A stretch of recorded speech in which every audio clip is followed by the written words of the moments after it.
Welcome to In Moderation, the show where we give you a moderate dose of info, sarcasm, and we already know we're not approved. You starting, Rob? Welcome to...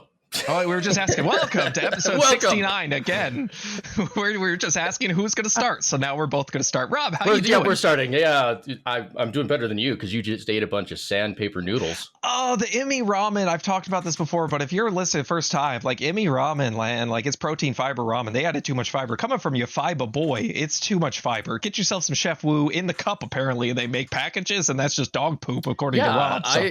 I bought the packages expecting them to be just as good as the cup ones, and they're still sitting in the. That's probably only a Canadian thing.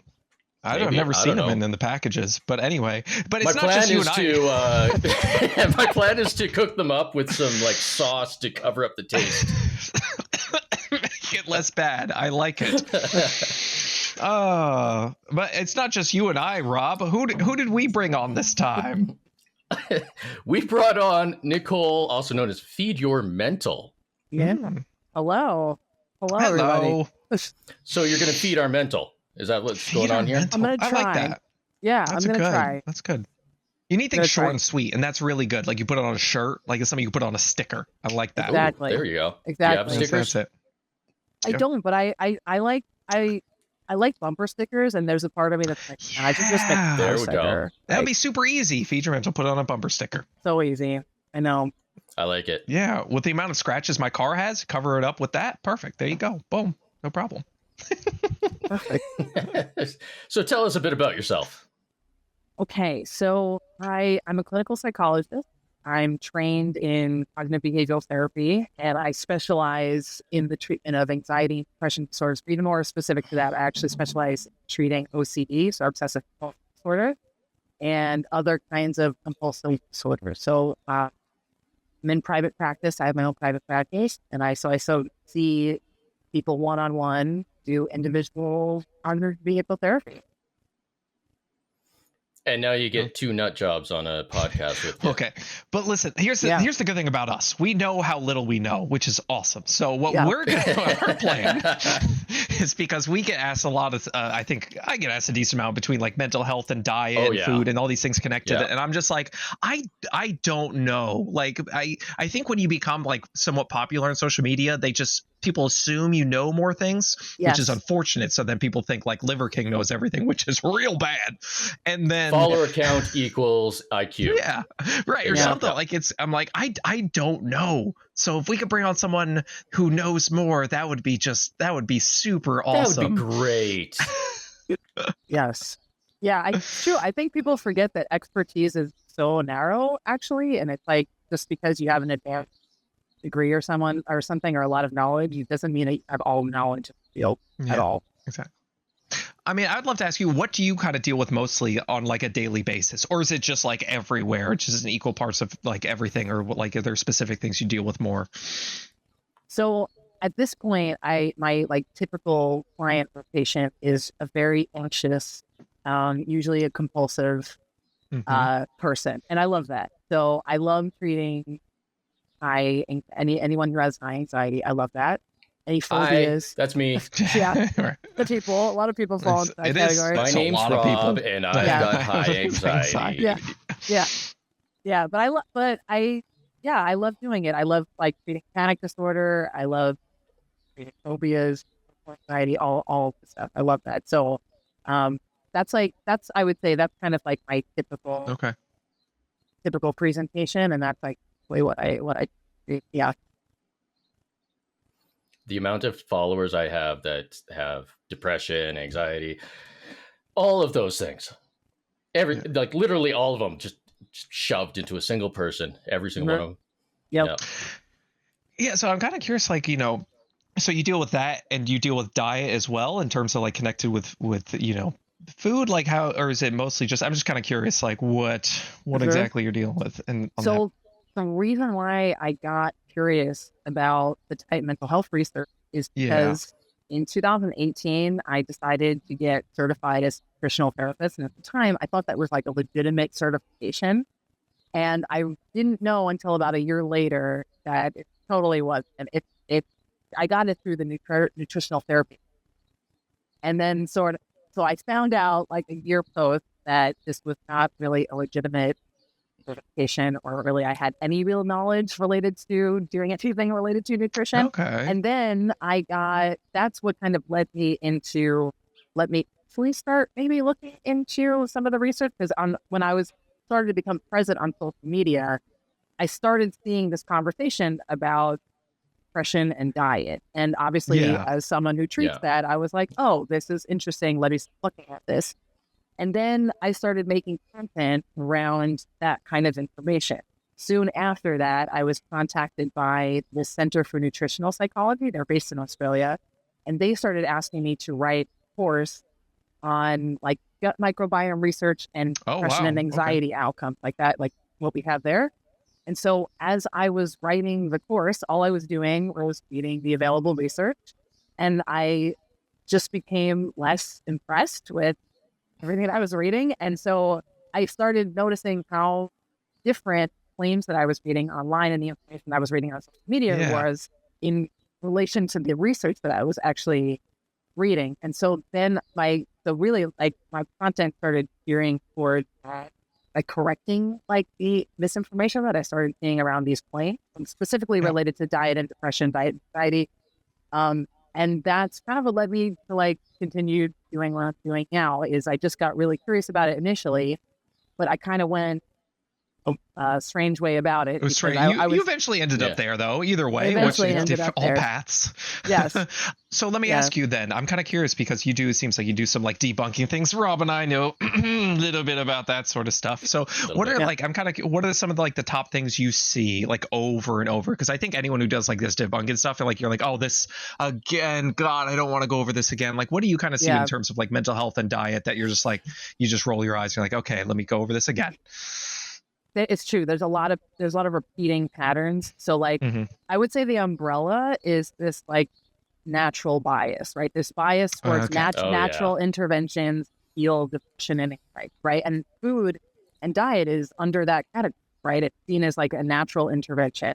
So, and then like under that, if I'm just looking at diet, a lot of the claims that I end up seeing are that it can manage any and all symptoms related to depression and anxiety, no matter if a person is severely depressed or if they're mild depressed, right? So there's these kind of like blanket claims around, oh, if you just drastic change your diet, like probably won't be anymore.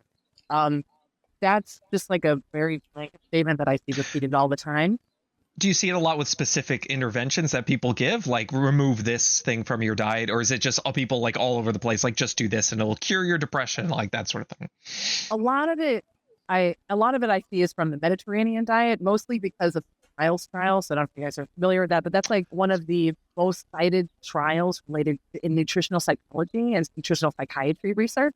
I can talk about that if you want to go into that. I mean, listen, I'm in. Absolutely. We're here. Yeah. Okay. All right. So let's get into that, because that is one of the main studies that people to provide support that diet indeed has this kind of profound effect on. So basically what the SMILES trial was, this was like 2017, they took actual clinically depressed individuals and they split them up into two groups. One group was the dietary intervention group, and they received a Mediterranean diet basically provided by like a nutritionist and a registered dietitian. And the other group didn't get any sort of dietary intervention support. They had a beef brand. They called it a beef. But within the intervention group, besides just diet, that was like part of the intervention, they used motivational interviewing. They used many different like meetings and support with a registered dietitian. They were provided hampers of food. They were provided recipes, all of those things. After about, I think it was like 8 weeks in length or something, after that time, they use self-report measures. So there's a lot of different self-report measures that. And you said 8 weeks, so a couple months. That's not. I mean, yeah, okay. Not too long. Not too long. But they saw a pretty significant decrease in reported symptoms for depression pre and post, and it is clinically significant. Like if you look at the raw scores, like there's enough of a clinically significant difference that people would say, okay, this actually made a change, an impact in my depression. The problem I had is that it's not just diet that was used as intervention. There Right. It's was always motivational. Yeah, there's motivational interviewing. There was a ton of different contexts, a number of support in order for people to actually adhere to the Mediterranean diet. And like, so people started cooking. Like there's a lot of different behavioral changes that were inherent within that study.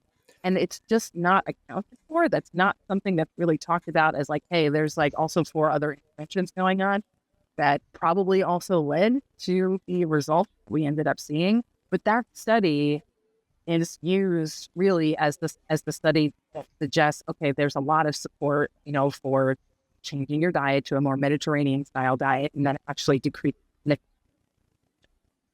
Do they have any Heck. like? Go ahead, Rob. Oh, heck, just somebody handing me a hamper of food would increase my happiness by 20%. I know. I mean, I I'm know. just wondering, do the researchers have a specific mechanism they think is the cause for that, or are they just like better food helps? Like, I'm just like, Kind they of. proposed. Okay. Kind of. There was also a an article written after the Smiles trial was published because there may have been some bias related to how they actually treated their participants. So, like for example, they on their website to recruit people, they had something. There was like an example of saying that they had, which is like bananas have, I don't know, whatever potassium in them, which can make you smile. Are you like? It was very much alluding towards like change your diet, like maybe your mood will actually change. So there's a lot of things that probably influence the results that are outside of diet, but within the actual study, if you look at the paper, not much of that is really addressed. It's very what's reinforced and what's emphasized is that the potential for the Mediterranean style diet could be this new intervention that could likely help decrease symptoms of depression. So let me ask you, what are your kind of main takeaways from it? What would you say yours are? So I have different thoughts. My thoughts are that part of what they did. So there's a behavioral, a component of behavioral therapy for depression is called behavioral activation. What that is basically just helping people increase their engagement in activities that would increase their pleasure, right, and decrease displeasure.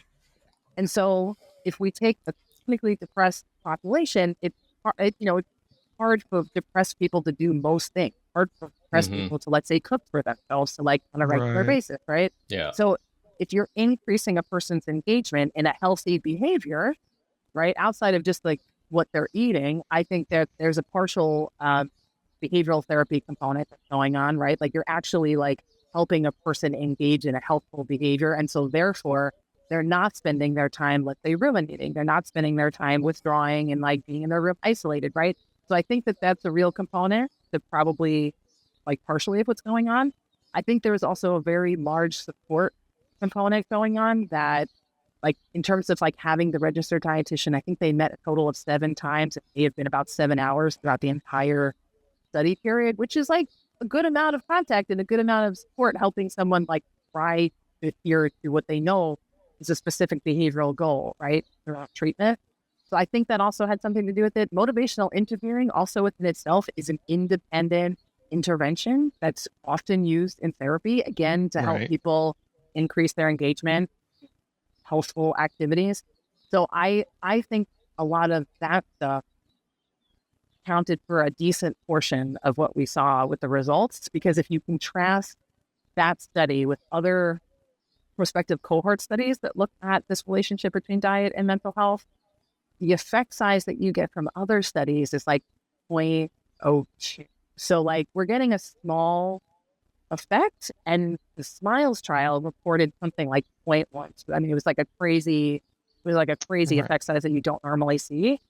So, you have to take that and you look at that in isolation. That was really impressive. Then you take that and you compare that to other studies that we have in the field and other interventions that like we know are evidence-based, like behavioral activation or behavioral therapy as an example, and like it doesn't add up, Yeah, and that's the thing with like anybody in any sort of research. One study is like, hey, that's cool, but like also there we got to look at the preponderance or the totality of evidence. Like we get asked all the time about seed oils. You could find one or two studies that are like seed oils are the worst thing ever. And like if you Yeah. only looked at those one or two studies, then you might see that. But these have issues for this reason. And if you look at everything, then overall it shows a different picture. So I definitely see. I mean, I get where you're coming from. Yeah. Then I mean, let me ask you then, like, what are your thoughts on the connection between like, depression, mental health, and diet? Like you talked about the gut microbiome. I hear people all the time talking about like the gut microbiome is a massive factor in our mental health, and our food affects our gut microbiome, which is true, obviously, to a degree. And so, like, I just want to ask you, leave the floor open for you to say whatever But don't you feel say on. anything that will make me have to scrap the video I just shot the other day. Yeah, totally. No, totally. So, okay, so this goes back to your question about like what other like repeating patterns or claims I see online. Another big Right. one is 95% of your serotonin is made in your gut. I hate right? that Yeah, one. I hear that all the time from the hate that people trying to one. sell all sorts of different things. Right. And so that's really misleading because while that's true, the serotonin made in your gut is not the serotonin that's responsible for your mood, your behavior, all of that's not what that does. So that's another like eating claim that mislead people for sure. I But mean, it does make you a little happy when it helps you have a good poop. yes, Yes. like totally, Yeah. Yeah. totally. That's Like why we Because talk about that's- fiber again. that's what it does for, It Yeah. always comes back to fiber on this podcast. And pooping. yeah, no, it's true. But yeah, the degree to which people will say your gut microbiome is controlling your personality I hear that so much. Just so much. is wild. Do we have, I mean, is there like is there like any amount they're like, okay, well, this is reasonable to take these steps? Like, is it just like, we don't really know and we're just kind of figuring, like, because the gut microbiome, from what I understanding, is we don't have a lot of understanding. It's still very much in its Yeah, infancy. we don't. And I'm not even a gut microbiome researcher or expert, Yeah. but like even when I talk to people who are, they're like, Right. yeah, there's like a lot that we have no idea about. I mean, Yeah. the only things that I see in terms of I would say like that maybe is a little more conclusive is that there's these associations, right? So there's studies reporting that there's these associations between people who are clinically depressed, clinically anxious or something, and a more disturbed presentation of a gut microbiome, right? Okay. Yes. But we also see that in other diseases too, right? So like there's not a lot of clarity in terms of, okay, what does this what's causing mean, what, actually? and like Yeah. yeah, that's What tough. does this mean? Yeah, there's only really been one study that I know of that seemed to like try to get clarity around specifically within major depressive disorder.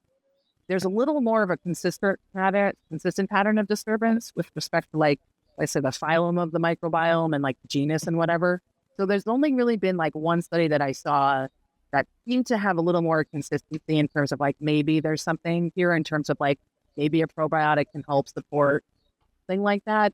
But that's like the Okay. closest thing I've seen to making any sort of sense out of like the gut microbiome and what that even means for something.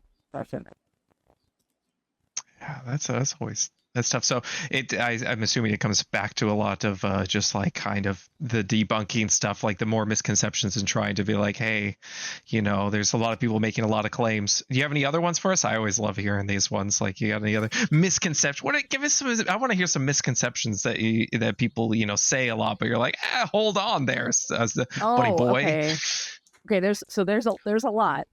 One of them is as I listen to my line online, I see like, we push pills on, right? Like yeah, classic. People get prescribed pills so easily, and there's it's like a twofold problem. If you go to your GP, it's easier to say, okay, I'm anxious, and like they can easily prescribe you something. That's a little bit easier. But if you go to a psychiatrist and you go for a psychiatric evaluation, you're only going to get a prescription at the end of usually an hour and a half diagnostic interview, and only if they think it's appropriate. It's not that psychiatrists are out here like just whipping out and they're giving everything to everybody. That's really not what's happening. That's really not the case. And the other thing is, pills or medication is only prescribed under specific circumstances. It's only prescribed if the person has a level of impairment significant enough where they can't behaviorally like change the way or cognitively change, right? If they can't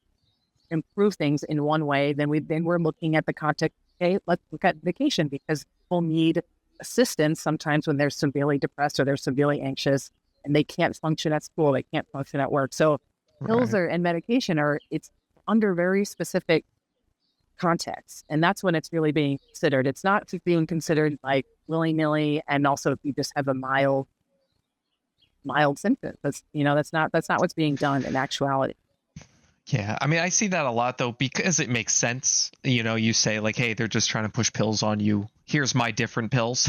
Like, here's my supplements and stuff like that. That's what I see all the time. With like, was it Paul Saladino is like, I used to be a doctor and push pills on people. Now I push different pills. Bull testicles in pill form. Like, that's so it makes sense. It makes sense. No, it's true. It's true. And I think also like a lot of times that I see online is this like denial of that certain disorders are neurobiological, and like there's certain disorders that like people have treatment resistant disorders that treatments don't work for them, and they're chronically and persistently ill for potentially a lifetime, and that's a very real experience for people, and that there's a real like denial of that online, because again I think that very much connects to like this natural bias of like anything natural can like heal you and you can get healed through anything. But like that's not the case for a lot of people, actually.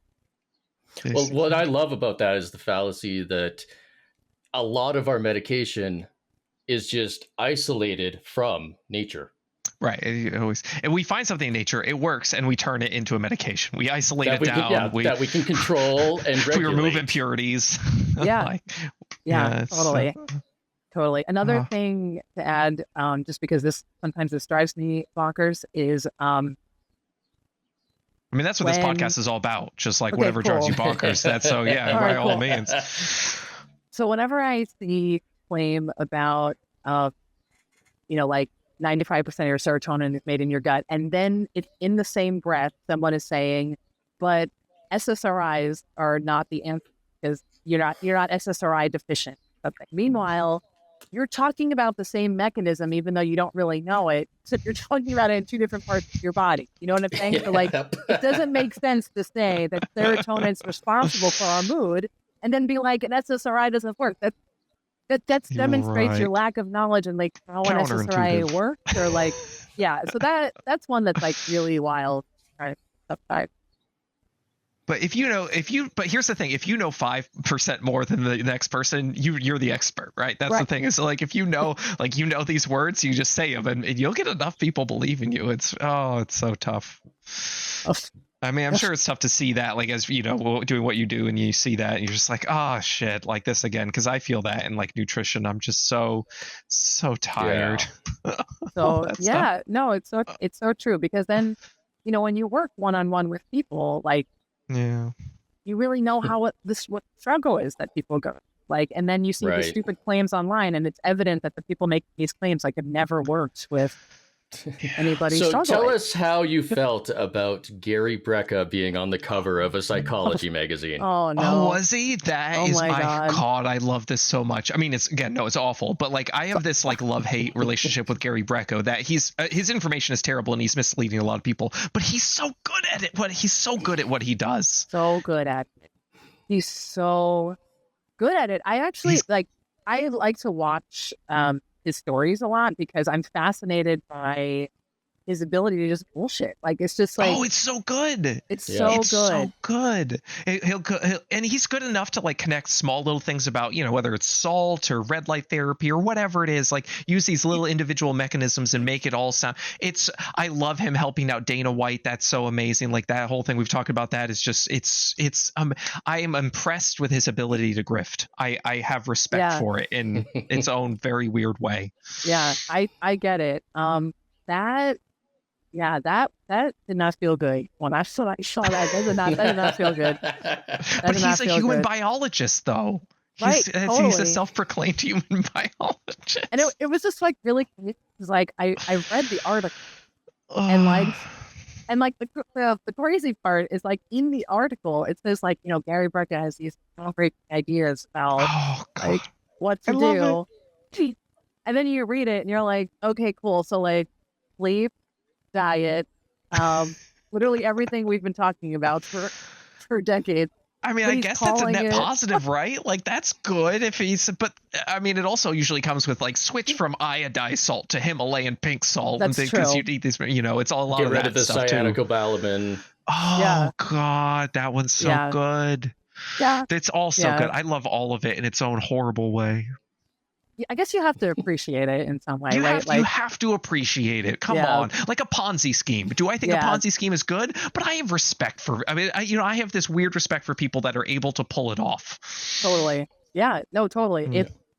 I can't imagine. I mean, sometimes I do wonder, do you think Gary Brecka like knows that I he's know what you're being gonna the ask. bullshit artist, Yeah. or is he that ignorant? It's so hard to say. Yeah. Okay.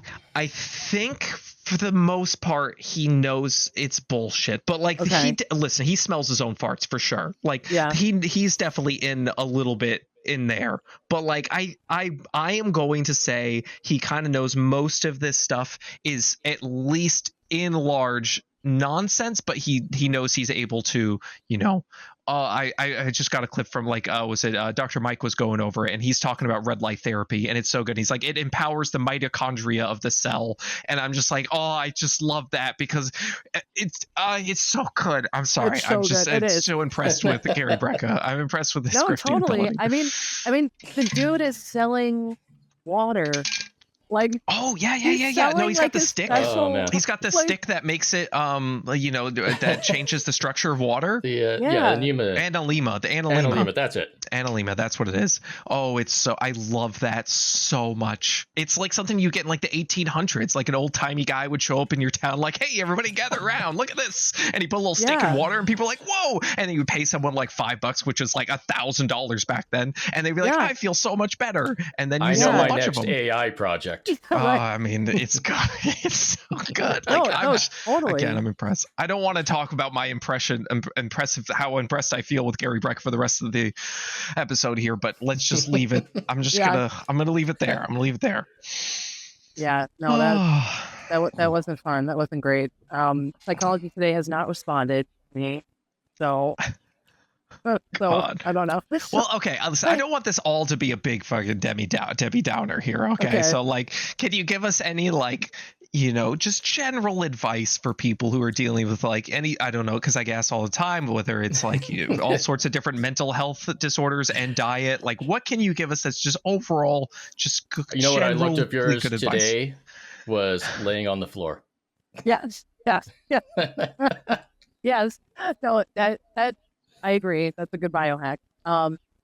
Okay, so if I had to like give a little bit of a summary about diet stuff and Yes. potentially whatever level of impact or something. Okay, so here's like the working conclusion I'm to so far is if you have mild symptoms of kind of subclinical mild range, you don't have an extensive history of depression or any other mental health disorder, you don't have any inflammatory medical use, changing your diet may help, especially if your baseline diet is devoid of what we would know Right. be like good, right? And then you're changing that to include what would we include for the dietary guidelines, then probably you might find some kind of positive effect, particularly in the short term for some milder subclinical symptoms, right? But those are the caveats that I would put around. I do think sometimes in some way, depending on access and resources, diet may be the low-hanging fruit that someone could potentially take, maybe. Okay. But I would not ever recommend someone for that to be the first change they try to make or to make with sugar thing. That's like the 7th or 8th that I would, I'd probably say that's like the 11th, and I would even say, honestly. So that's not nearly like any of intervention. If you're experiencing more than that, if you're experiencing more than mild symptoms, usually people need to do more than just lifestyle modifications in order to manage those symptoms. So that can include going to psychotherapy. That sometimes it includes medication. Sometimes it just includes increasing like the support, like your community support around you. So that can look like things. But as long as we're in not a subclinical mild range, you probably need more interventions in order to find relief. That's something we've talked about a lot on here is the community aspect. Yeah. And how important that is. Yeah. Well, I just want to know where cryotherapy lands on the things, because obviously it's going to be high up in what we need to do. Or ice baths, is that higher? Which one's higher? Right? I'm going with 2. I'm going to say number 2 if it's the second thing you do.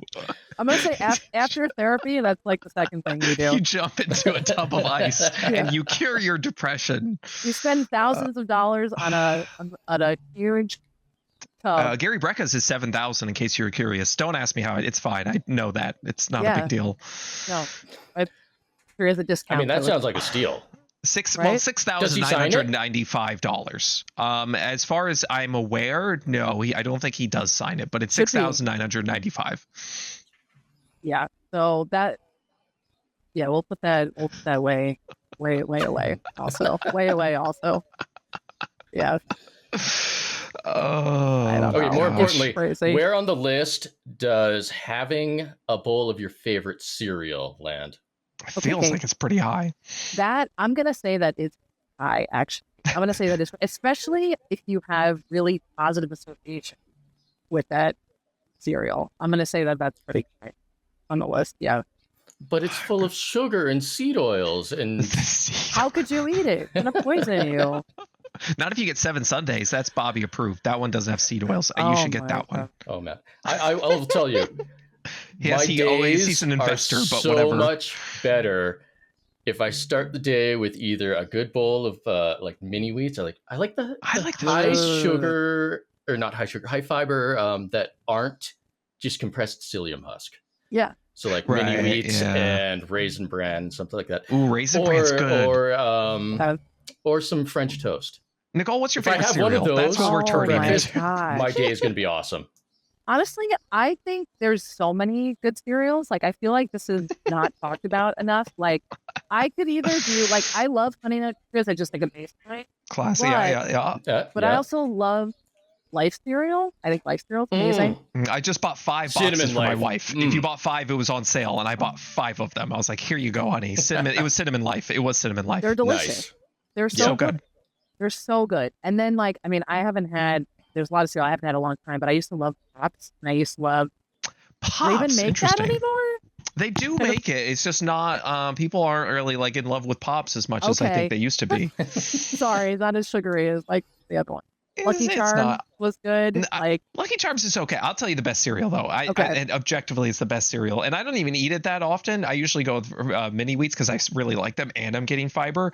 But Cinnamon Toast Crunch. Cinnamon Toast Crunch, true. like at the end of the day, nice. is just so good. Like they have perfected it. They even come out with like cinnamon dolce, like it's all these like different flavors and stuff, and it's all very good. You know what's nice? But then I always see the videos. People look at they're like long ingredient list fucks with your microbiome, depression. That's pretty much how it goes when I see these videos. People going around stores. The milk after you eat Cinnamon Toast Crunch is like sparkle. Like kind of magical after. Yes. You know? Cinnamon sugar milk. Yeah. It's full of childhood memories. Right? Yeah. And that's, like, I'm just going to be honest, like just from my own experience, like I went through a time where I was just like, obsessed with like eating, perfectly eating healthy, that sort of thing. And it's just a fucking big bummer. Like Big it's bummer. just so like you're Yeah. thinking about your diet all the time and food, and it's just so stressful, and you're constantly worried. Like you're picking up things at the grocery store, you're turning around, you're looking at everything. It doesn't have the thing you wanted to have, or it has the thing you don't want it to have, and you're stressed out, and it's so stressful. And I feel So like true. one thing we do know is like stress is like not great for you, and you should really just like try and offload some of that, and it's Yeah. fine, and just like eat a balanced diet and relax. The stress is going to kill you long before the Exactly. titanium dioxide in the Skittles are. Like, What just about calm the the fuck down. trisodium phosphate in the The Lucky Charms? trisodium, but that's used as cleaner. Yeah. I hear the tiredness in everyone's voice right now. Yeah. Yeah. It's so tiring. It's I so know. tiring. I know. I hear you. I do. We need you to tell people to relax. Tell everyone to calm down. I know. Right. If that worked, I feel like I wouldn't have a job. But like, yeah. And that's why we push pills. I know that's why we push pills. Yeah. That's another I still thing. need to make that shirt, the chew your food and calm the fuck down shirt. that's Yeah. That's a good one. I forgot about that. I like That's that. perfect. There's another I thing, like if that. I could add about like if people could understand this would be nice, is medication, when it works for people, can change a person's life drastically. Like Absolutely. Absolutely. and the thing is that allows people to be healthy. So if we're Yes. talking about improving health overall, and if medication allows a person to do that, that extends a person's lifespan, right? That decreases mortality, that decreases cardiovascular risk, that decreases brain, like it improves all of the things. And I feel like that's not really understood. It's just seen as like this narrow, superficial, oh, medicine bad. Like medicine allows people to be healthy again. So it's How a do you risk. feel about like is it Hippocrates, let thy food be thy medicine, or whatever it is? Because I have like mixed feelings about that, because I'm like, yes, food can balanced diet is healthy and it can help you thrive and yada yada, but also medicine is medicine. So let's not forget that. Like, can we, because I think with the let thy food be thy medicine, people are saying that in terms of, well, don't take medication, use food. Exactly. And I'm like, no. Yeah. No, exactly. That was like when I was doing the therapy certification, that was like bit of a red flag. Yeah. And I'm like, well, a lot's happened since Hippocrates said that. Like we, like what? Name two things that have happened since Hippocrates. You won't be able to. Like how has science improved since then? Yeah. So it's kind of weird to me that like people will use that as if it's like groundbreaking or like I don't know. Yeah. Well, I want more things. I want more things that you were just like, I want people to know. I want people to know this. Okay. The floor's yours. Okay. Maybe related to what we're talking about before, that like expertise is very narrow. So like I know a lot about cognitive behavioral therapy. I know a lot of the anxiety disorders and depression, because that's what I've studied deeply and I treat daily and for years now. I don't know things about PTSD. I don't know a lot of things about personality. I don't know how to treat stuff. So like I think one thing is if you're looking for answers, I hate that people look for answers on social media, but that's just the reality of the situation. But if you find somebody who has an advanced degree, is in a field and they don't know everything, they know a lot about small things they have become expert at, but that doesn't mean that they know how to know all the things or know how to treat all of the things.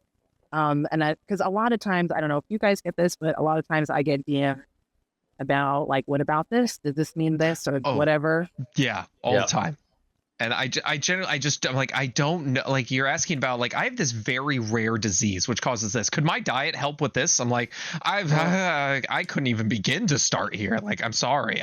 I know you're looking for answers, and I understand that. I'm sorry, and I hope you find them, but like, I can't help. Even if I know a little bit about the topic, I'm still going to be like, yeah, I know a little bit, but hey, go check out this person. Yeah. Go check out this person. Go check out this person who's actually a specialist in what you're trying to figure out. Exactly. Yeah. Yeah, exactly. That's like another kind of another thing. That's tough. And then people will use that against you. Like, oh, look at them. They don't know anything. And it's like, well, I'm just admitting what I don't know. And that's very important for whoever you're Very listening important. to. Yeah, that's very important. No, that's true. I mean, frankly, there's nothing I don't know. But Of course, yeah. You have to know everything. If you're going to be a grifter like Gary Brecka, you got to know everything. And that's why he knows all of these things. That's true. I keep bringing it back to him. I'm sorry, I shouldn't, but like I can't help myself. Why not? He's a fascinating individual. He's a magician. I would like really. a study on Gary Brecka. Like one study, people just study him. I want that. Yeah. No, he's a magician, a modern day magician now. Like definitely. That's very good. Yeah. Very good. But anyway, anything else you oh my want God, people to know? else? They're like, I wish more people knew this stuff. Okay. Maybe that, like, okay, here's maybe to provide another level of nuance here is like, I, as a clinician, I would love to have another tool to help people, but I don't think right now it's diet. And I think that a lot of people, I think it's seen as like this new shiny thing. And, we haven't had within like field of psychology and treatments, there's not a lot of new stuff that has happened in a while. And so I kind of get this sense within that context that like, oh, this feels like a new, exciting, like potential intervention that we should be looking at. And I really don't think that that's actually what do it you is. Think it's connected with the gut microbiome, like the study of the gut microbiome? Because it feels like they're really trying to connect those things often. And a little bit. Yeah, I do. I definitely do. I think people have like giant eyes. They may like look at things related to the gut microbiome. But again, I think it's like, okay, like maybe in some, hopefully it could be promising. Like that would be great if it helped treat actual depression people. Like that would be amazing if something did that, right? But it's just like not what is happening. It's not what we're seeing.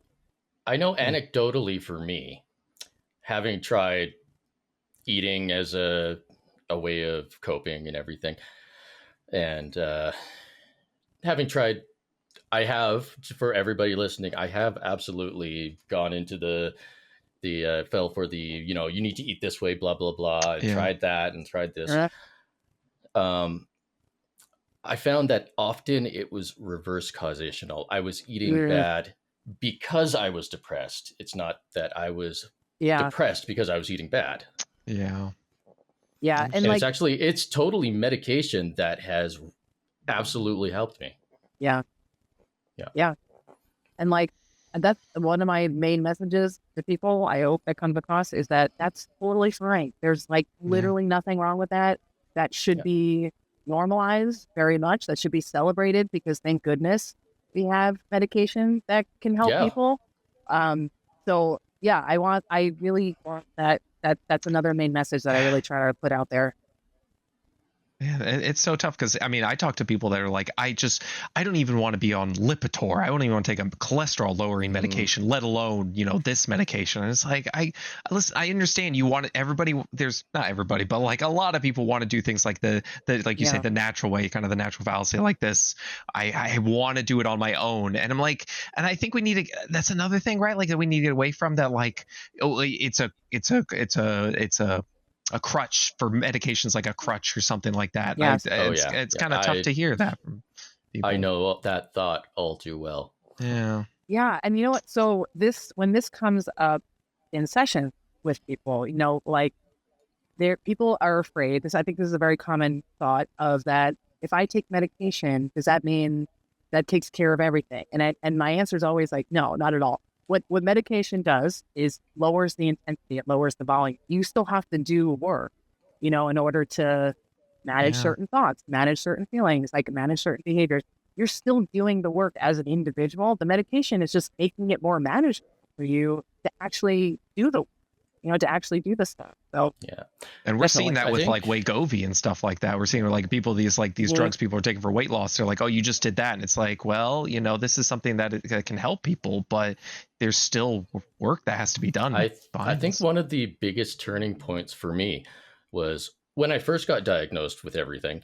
I went on medication. I had the goal of eventually not needing it. But somewhere along the line, I finally realized that that was a stupid goal. I don't need to come off the medication. The medication's helping me.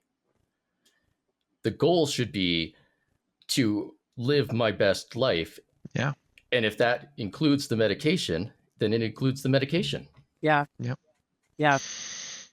Definitely. Yeah. I do. I wish that would like kind of sink in for more people. And sometimes you just need the evidence to tell you that, right? Sometimes I see this all the time. Like people get on meds and then it really works for them. And that's more reinforcing than anything. What's more motivating than like finally feeling like you are like, you can engage in life again, Yeah.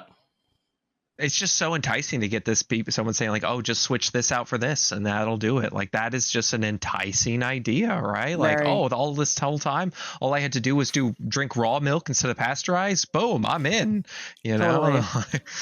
No, it's so I imagine true. it's worse in the US where all your drugs are 10 times more expensive than and here. then the price. Yeah, you get into that. Man, I'm jealous of you guys. Yeah. Yeah. No, for sure.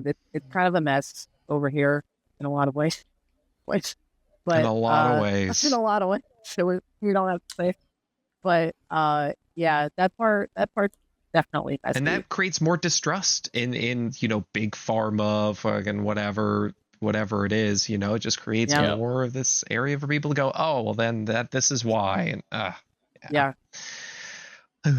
Yeah. No, it's true. It's so true. So yeah, those are probably my biggest sort of like what I've articulated. So those are my biggest things I want people to like reinforce and understand. Understandable. Yeah. Any other bullshit you want to rant about? Hey, listen, the floor's open. God. Like there's so much shit out there. This is what we do. We're just like, oh man, have you seen when this fucking shit happened? Okay, no, totally. I love the bullshit. I'm gonna turn my camera off just a second. I'm gonna charge my phone, but I'm gonna talk. We could also continue talking about it. Okay. All right. So another bullshit I would say is so there's a very large account called the Holistic Psychologist, and she has like 2 million followers, probably more than that, probably about 5 million followers. The name sounds familiar. Yeah, I'm sure it is familiar. And she's a giant, and she happens to spread a lot of disinformation and misinformation about mental health. And she, oh boy. Yeah, it's pretty bad. And the thing is, like, there's no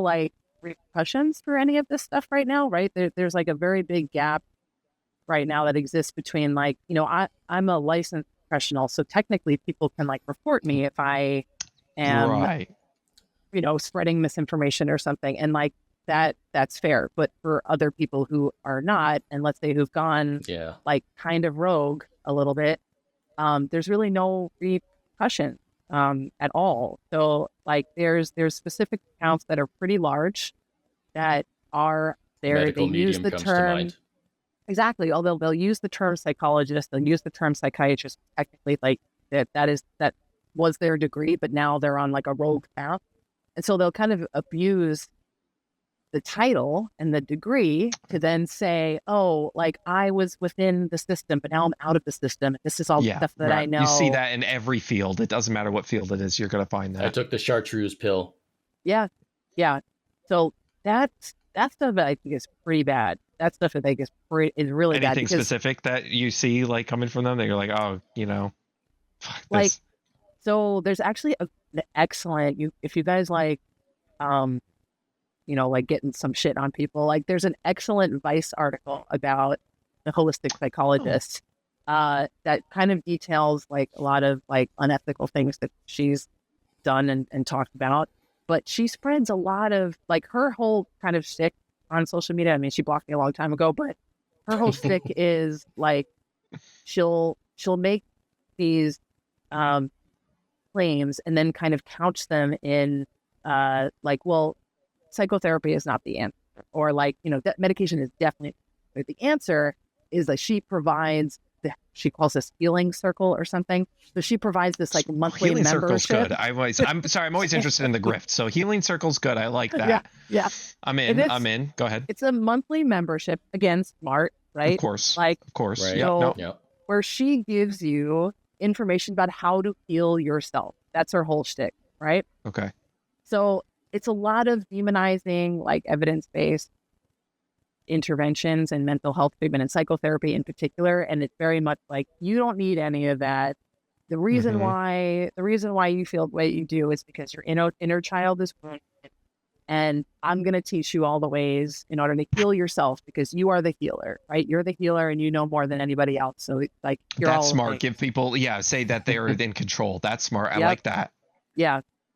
And it works really, really well. Like really, really So well. I also like that she's gathering people like a circle. That's great, because it's kind of like, okay, so like a cult, right? You get a cult and you get everybody together, and all they do is feed off each other. You can't have them in the external world, like North Korea.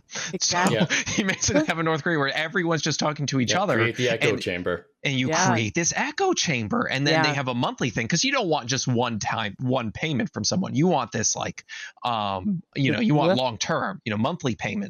And the healing circle's really good. I like that. And then tell people they are in charge of their own life and to take control. That's kind of gets into I forget that big motivational speaker, whatever his name is. Like there's a few of them, but there's, they all kind of do that thing where they're like, you have the power. You just need to take it.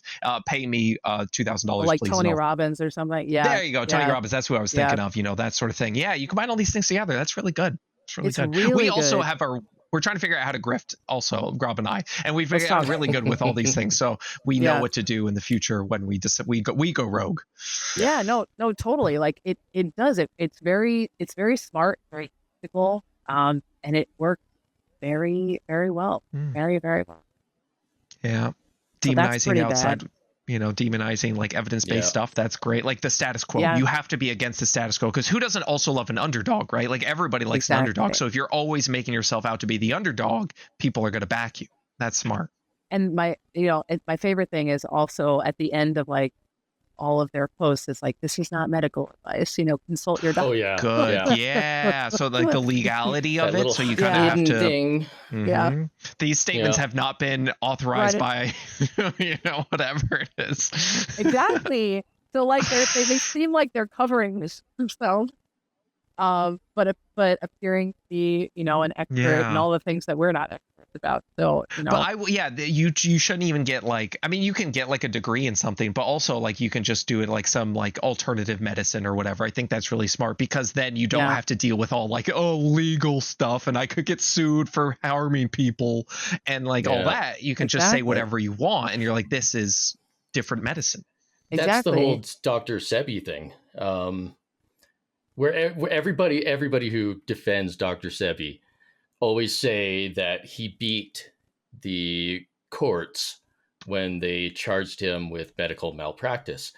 And it's not because he provided evidence that he was curing people. It wasn't any of that. It was the fact that the courts were like, he's just giving people these herbs. He's not actually practicing medicine, so it can't be medical malpractice. Oh, wow. Wow. That's good. That's Can good. Can I ask you guys about who I would consider to be, but also maybe a sophisticated charlatan? Is it Bobby? No, it's Max Lugavere. I was gonna ask you guys about Max Lugavere. I don't. Yeah, that's ringing any bells. If you don't know him, bless you, because like I don't. Then you don't need to. I don't need to bombard you with. Max Lugavere. I don't know if I've seen this guy. Okay, See, so I'm looking at. Upgrade yourself. Oh, that right in bold letters. Upgrade yourself. I love that. That's great right off the start. Yeah, I'll read a couple minutes, and then I'd love your impressions of. He's got a podcast. Ooh, speaking. Let's see. Oh, yep. He's up on a stage. He's got a microphone, so clearly he knows what he's doing. I love that. Yeah. Brain and cognitive health, all in big bold letters. Yes. And then there's like a head with gears coming off it, which is like really cool. I like that. Yeah. 1 in 7 younger people complain of memory problems. Okay, set it up so that you can solve something. That's great. Yeah. I'm loving this. Yes. And then there's a picture. It says mental health with a picture of a guy looking at a sunset with his arms out wide, and he's hiking. I love all of this. The picture of health. Oh So- shit. Okay, so he's a guy. He basically, here's like kind of his story is that he used to be a journalist. His mom Okay. ended up getting like Alzheimer's, dementia, something like that, and then Okay. he started getting into brain health, right? So he like, Oh, he has a book called Genius Foods. yeah, okay. So Good. here we are. Now he's invited on all of these shows, all of these like whatever, as a brain I see health with Dr. Oz. expert. That's a great sign. I Right. love this. Apparently, he was just on Joe Rogan. Yes, Oh, he was- this is getting better and better. I love everything about this. I know. So I feel like he's someone he's not usually pegged as like a grifter or a charlatan, but when you watch him and you see the things that he says and all the stuff, how he presents it, I'm like, this dude is just a little more sophisticated charlatan. Like he's a little smarter about it. I mean, think. it's good. No, he was featured in Vice. That's cool. And PBS. That's cool. That's for smart people. I know. And he's got a podcast that he calls, what is it? The Genius Life Podcast. Yeah. Yeah. Oh, shit. Yeah. I'm loving all of this. He's holding a big durian fruit. That's cool. This might be Or, sorry, another, jackfruit. more content for you guys to like look at and maybe like want to poke some holes in there. That would be nice. Yeah. It's interesting. I like, and he was, obviously at a TED Talks. You have to get one of those if you're gonna grift. You need to be on TED Talks. Not that TED Talks is inherently bad. I've seen some good TED Talks, but it's yeah, for sure. Yeah. So he's I don't know. Sometimes he's less loud, but I feel like he's insidious because he has a really large audience. Oh, he's got a book called Genius Kitchen, over 100 easy and delicious recipes to make your brain sharp, body strong, and taste happy, and taste buds happy. Oh, and taste buds happy. Yeah. I'm reading that backwards. Okay, well, Nicole, what foods should I eat to make my brain happy and my brain sharp? I want my brain to be sharp and strong. What food should I be eating? Eat your favorite cereal. Eat Cinnamon Toast Crunch. Yeah, this is the fucking podcast right here. There we Fuck go. Genius Yeah. Life. You heard it here first, in moderation. That's Boom. right. That's right. Start your day with your favorite cereal. That'll. And that's why way you got better. invited on here. Yeah. That's Yeah. why. Yeah. Oh shit. Yeah. So there's like. Okay. There's a number of Sorry, people on there. I'm just enveloped in this. It's great. Genius Foods. Become Yeah. smarter, happier, and more productive while protecting your brain for life. Yeah, there's a great. lot there. There's a lot there. But at the end of it, like, I will say, like, I don't want to shit on this guy, like, without really knowing him, but I want to say, like, a lot of these things are like, okay, eat more nutritious foods, right? And like, to meditate and sleep more. Like you said, like with the Gary Brecka thing, it's like all of these things are like good things. Yeah. So like, I get, as long as people are doing them, like that's great. But it's just all the other stuff that comes along with it that you just have to laugh at. Yeah. No, I Yeah. know. And like, it's true. All of that stuff is good. It's just like, there seems to also have this other like underlying message of like, we all have been saying this. It's just like repackaged with an influencer and like But at said the differently. Yeah, You know? like you have to kind of repackage it though, because if you do the same thing, you're not really going to get anywhere. So like, I understand where these people are coming from. Like they're like, okay, I want people to eat healthier, so I'm going to package it like this, and it's going to be a little outlandish, a little over the top, but that's what's going to get me on fucking Rachel Ray, whatever. Like that's going to get me on these shows so I can get my message out, sell my books, all that stuff. And you know what? If people are eating more balanced diets and stuff because of that, I'm sure there's plenty of people that have probably bought this, ate more nutritious, exercised more, and felt better. And I'm like, you know what? Fucking kudos. That's awesome. Just I was thinking about that the other day. A lot of the grifters, I imagine they tell themselves that in general they are helping people in order to justify all the stuff that they are selling them. Like they've got that self-justification that in the end I'm helping them in some way. I'm profiting off them massively, but I'm helping them. Yeah. But like, is that a tough balance though? Because like, I still like, I want to be able to like afford things. I want to be, you put the time in, you want to get paid for it. So like, listen, I'm not against people making money. And as a whole, as long as they are like, selling things that are useful, like you want to sell a cookbook, awesome cookbook. That's great. Yeah. But like, it's just all the extra stuff, the nonsense we're just like exhausted with. So I mean, I don't really know about like this guy. Does he have all the extra stuff? But like, you know what? If you have to repackage it and make it fancy and fun for people to get interested, then you know what? Go for it. Yeah, totally. And he's a journalist. Like he knows what to say. He knows how to write. He knows how to present. Yeah. Like it makes a lot of sense. It makes a lot of sense. But I think that's also like sometimes that's used they're not doing right as much harm because they're helping people. Like it sort of felt like that's just justification. But it's like it does harm some people who are only who are really struggling, and then are only taking away, this is what I should be doing and this is how I should be spending my resources versus like there's probably a lot of other things that they should be doing. Yeah. Early in our podcast, we had somebody write in. They were spending, I believe they said $400 a month on Bobby's supplements. Yeah. A month. I've gotten I got a message from someone who was Dr. Berg. So do you know Dr. Berg? He's a chiropractor. He's in the nutrition space. He's huge. He's huge in the nutrition space. And yeah, he just goes by Dr. Berg, but he's actually a chiropractor and he sells every supplement, like every single, and he's all like anti big pharma, like it's all like, cholesterol's good, get your cholesterol super high, like that sort of thing. And like I've got messages from people like my dad is like ordering his supplements and he sent me a picture of just like a stack of supplements sky high. And I was just like, I'm sorry, like I don't know what to tell you there. That's just rough. Like if you're a kid, like if you're like the kid and you see this and like your parents are buying this stuff, like that's got to be rough. I don't really have any advice for you besides stick in there. Like, yeah. Or heck, the Unicity charging $200 for their thing. You could, somebody could literally just go to the store, buy a bag of guar gum for like $5. Wow. And a multivitamin. It's also got multivitamins in there. It's also got like a few different multivitamins. Okay. And so so like but again, like this is tough though, because I'm sure people have gone on Unicity, had these fiber supplements, lost weight because they're consuming fiber, and they feel better. And so I'm like, that's awesome, but like you didn't have to spend that much in order to do it. And then that just feeds into the depression. Totally. And we've gone full circle. And here we are. My God. Here we are. I know. I think I feel like the nutrition space is so big on social media. Like I feel like there's too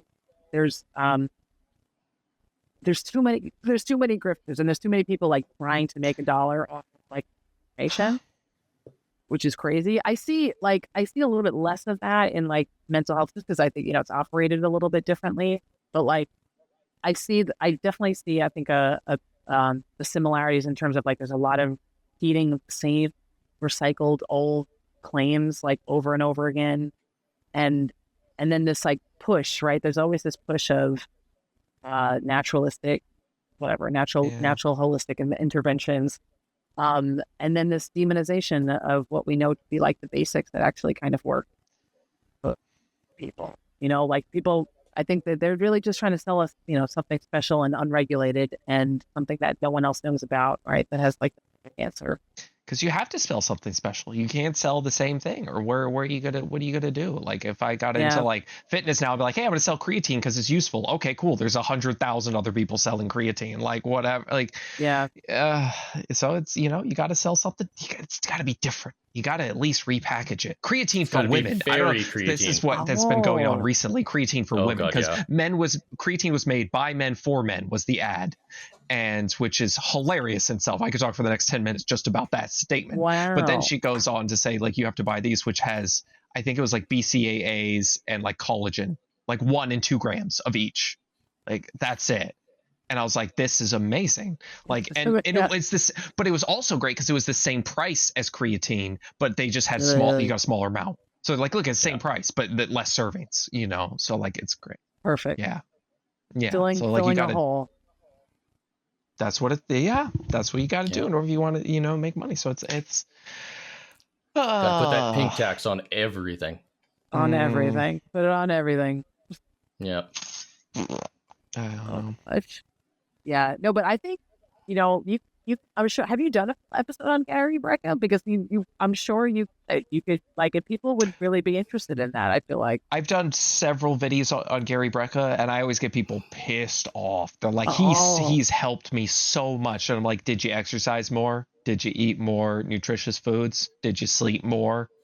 And so, like, I keep asking about, he has a 30-30-30 Okay. thing, which is, Rob, help me out. So it's 30 minutes after waking, you have to get 30 grams of protein and then 30 minutes of like exercise or outdoors or something Oh. like that. Like, it's just like, but I really like that because you need a snappy thing for people to remember, right? Like, why isn't it 25 25 25? It doesn't matter. Like, It doesn't roll off the tongue. It doesn't Yeah. roll, right. It's 30 30 30, boom boom boom boom. Like, that's easy for people to remember. You need something like, and getting protein after you wake up, that's satiating. That can make you feel more full. Getting movement after you wake up, of course, that's great. Yeah. So, like, yeah, do those things. Is it magical? No. Like, you can do them in any different ways you want, but Right. yeah.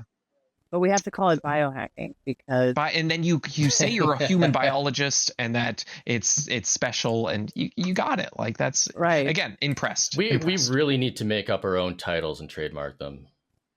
We need some titles. We need some good like little slogans and stuff like that. You know? Yeah, we do, especially if you want to sell something. Especially. Yeah. No, it's bad. He's got his thinking face on. Yeah. We'll come up with something. I don't know. No, not right now. It's definitely not coming right now. But like, we need something. We need something good that'll get people on board with just like buying whatever we want to sell.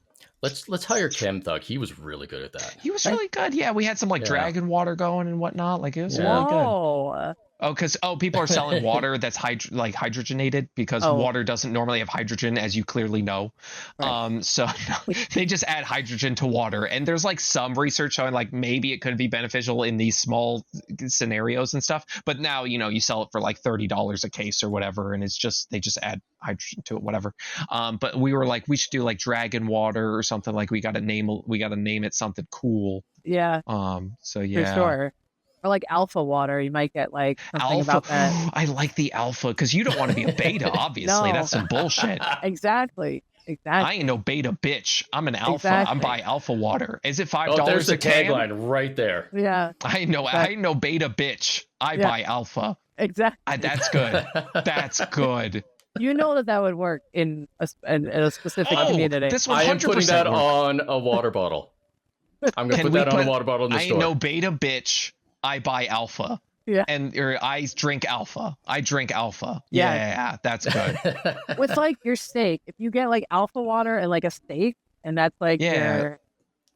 I need get like a fake beard or something like that. I got some ideas. I I can start saving up my trimmings for you. Exactly.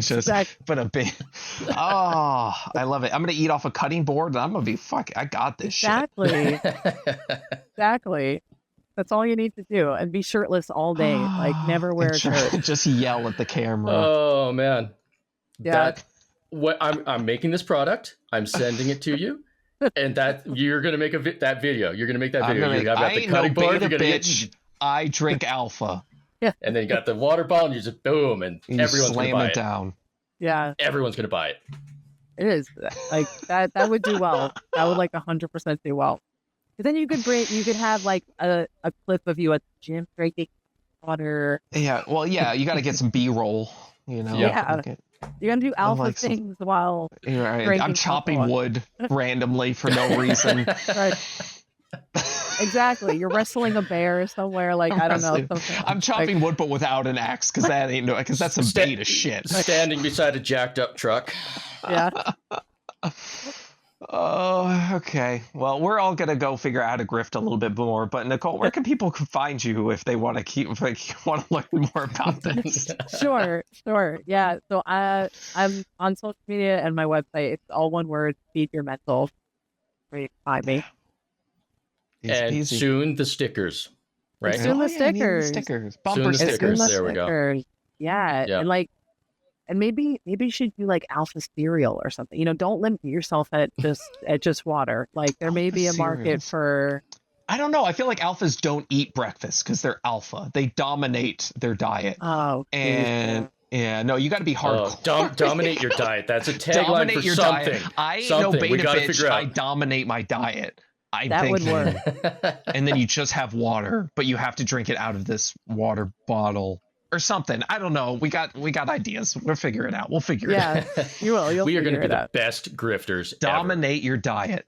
You should also do it while like you're in the ice bath, because if you like stack up all of these alpha things and then you do it while you're drinking alpha water, you'll just like enhance your image of like How much is the question becomes how much is too much? Because eventually, well, I mean, Liver King showed us you can keep going forever, and it's never really too much. So I mean, the feeling's pretty fair. high. If he can Yeah. sit there with a pipe and a pig head on top of it, like I think you can pretty much do whatever. I think the alpha bros are in it for life. they're in it for life. Yeah, they're in it for life. Have you seen the like classes? It's not class, like it's a weekend where you go to become an alpha and you pay like $5,000 or something like that, and they basically just like spray you with cold water and yell in your face and stuff like that. Yeah. And I'm like, if there's ever anything that was like a beta thing, I feel like it's paying thousands of dollars just to have someone yell at you and get dirt, like you get crawl through dirt and stuff. Like, no, thank you. I feel like that should be labeled as like fetish and not like you know what I mean? We should own like, it for what it is. Yeah. You are absolutely right. That being an alpha is now a fetish. I would be okay with it if they were like, hey, this is just our sexual thing. I'm like, hey, all good. We all have our things, right? Totally. Like I'm not degrading that at all. Yeah. But if you're saying it's some kind of alpha thing, I'm gonna call bullshit. Exactly. When I saw one of those videos for the first time, I was like, this is a kink. This is not like. And again, that's fine. That's okay. Yeah. Yes. Oh, yes. Shit. Hey, wasn't that a great time listening to the podcast? You were just, I'm assuming you were just listening to In Moderation. So if you go ahead and hit the 5-star button, is that a thing? The like button? That's a thing. No. Yep. The like button on 5 YouTube. stars. If you're on YouTube, hit the like button. Not the dislike button. That's a bad button. The Bad like button. Bad Don't button. touch. Hit all the other buttons. The share. You can go check out all those things. Subscribe. Go check out our Patreon. Yeah. We do have a Patreon. It's free to join if you want, or you could give us some money. That'd be really cool, like $1 or $2. It doesn't matter. Whatever you have. That's where you'll find all the news for this. We're super appreciative. You can find all sorts of other stuff there. We do giveaways, I think, sometimes. Sometimes. All that good. Yeah, absolutely. Yeah. So, peace.